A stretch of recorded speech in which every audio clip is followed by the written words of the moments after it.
Good evening and welcome to the Channel Studios here in London with your international news around the world in 5. So pleased to see you. The Kremlin says it's wrong to suggest Vladimir Putin rejected US proposals for peace in Ukraine after talks with US negotiators in Moscow. Russian officials say the meeting was constructive, but no compromise had been reached over territorial concessions for Ukraine. Elsewhere, President Volodymyr Zelensky says his aides are preparing for their own meeting with Trump's envoys in the US. It comes as NATO foreign ministers are meeting in Brussels to discuss Ukraine as well as defense issues. Meanwhile, US President Donald Trump says he does not want Somali immigrants in the US, telling reporters they should go back to where they came from and their country is no good for a reason. His disparaging comments came as immigration authorities were reported to be planning an enforcement operation in Minnesota's large Somali community. Somalians ripped off that state for billions of dollars, billions, every year, billions of dollars. And they contribute nothing. The welfare is like 88%. They contribute nothing.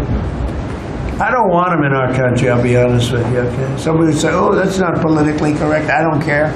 I don't want them in our country. Their country's no good for a reason. Their country stinks, and we don't want them in our country. I can say that about other countries, too. I can say it about other countries, too. We don't want them to hell. We have to rebuild our country. You know, our country's at a tipping point. We could go bad. We're at a tipping point. I don't know if people mind me saying that, but I'm saying it. We could go one way or the other, and we're going to go the wrong way if we keep taking in garbage into our country. Kenya's parliament has accused British soldiers of decades of sexual abuse, killings, human rights violations and environmental destruction while training in the country. The report detailed harrowing testimony from communities in Laikipia and Samburu counties near the military training bases.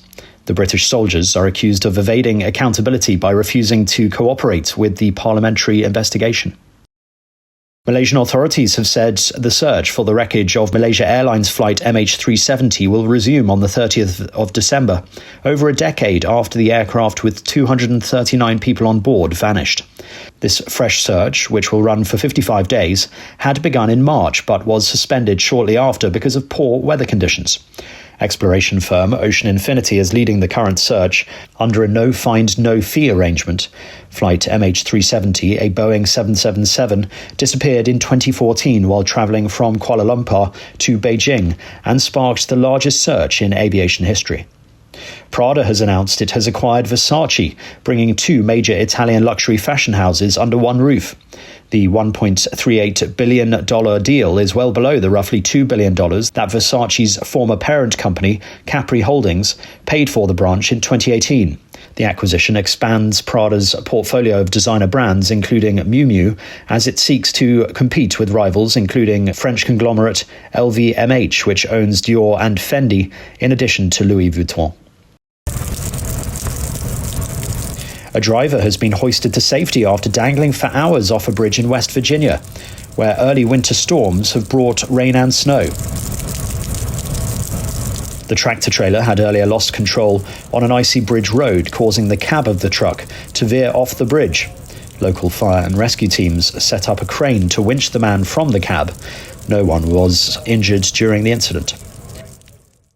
And staff at a Virginia liquor store got a shock on Saturday when they came into work to find the store had been broken into by a very intoxicated raccoon.